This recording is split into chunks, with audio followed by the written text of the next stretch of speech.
शंकराची भक्ती करण्यासाठी श्रावण महिन्याचा हा अत्यंत महत्त्वाचा महिना आहे आणि या श्रावण सोमवार आज पहिला सोमवार आहे श्रावणातील. आपण आहोत 12 ज्योतिर्लिंगापैकी 5व्या क्रमांकाचे ज्योतिर्लिंग असलेल्या प्रभू वैद्यनाथ ज्योतिर्लिंग या ठिकाणी. आज ज्योतिर्लिंगासाठी दर्शनासाठी महिलांचं खूप महत्त्व आहे, कारण की आज पंचमी पण सण आलेला आहे एकत्रच.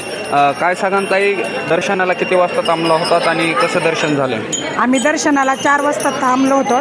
दर्शन अगदी व्यवस्थित रांगेमध्ये झाले आणि ते 6 वाजता झाले. आज विशेषतः श्रावणी सोमवार पण आहे आणि त्याच्यात नागपंचमी पण आहे. आम्ही देवाला असं साकडं करू की पुढच्या सोमवारपर्यंत भरपूर पाऊस पडू दे आणि बळीराजाला सुखी कर, एवढंच आमचं देवाकडे मागणं आहे. काय सांगाल ताई, तुम्ही पाणी पण घेऊन देवाला वाहिलेलं आहे. पाणी किती महिला आलेला आहात तुम्ही आणि काय साकडं घातले देवाला? आम्ही 11 जणी महिला आलो.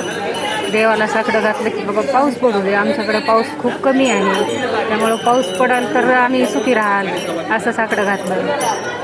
काय सांगाल, काय प्रार्थना केली देवाला, कसं वाटलं? शिवशंकराला अशी प्रार्थना केली की पाऊस पडू दे आणि जनता सगळी सुखी होऊ दे, शेतकरी राजा सुखी होऊ दे आणि रोगराई पळून जाऊ दे.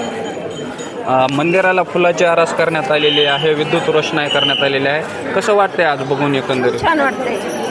दर्शन सुलभ झाले एकदम. सुलभ झाले. आनंद झाला, भरपूर आनंद झाला. 2 तास योगच आला, पहिला सोमवार काहीच वाटलं नाही, शिनच आला नाही.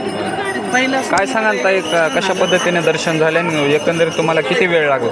आम्हाला 2 तास लागले. आम्ही 3-4 वाजता आलात आणि 2 तास लागले दर्शनाला. खूप छान वाटले. मंदिर हे सजवलेले पाहिले आणि लय समाधान वाटले.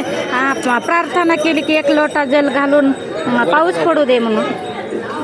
ह्या महिला भाविक होत्या, यांनी सांगितलं आहे की 1 लोटा जल वाहून देवाची प्रार्थना केलेली आहे आणि शेतकरी राजा हा सुखी राहिला पाहिजे अशी प्रार्थना आता महिलांनी केलेली आहे. दक्ष वार्तासाठी विकास वाघमारे, परळी, बीड.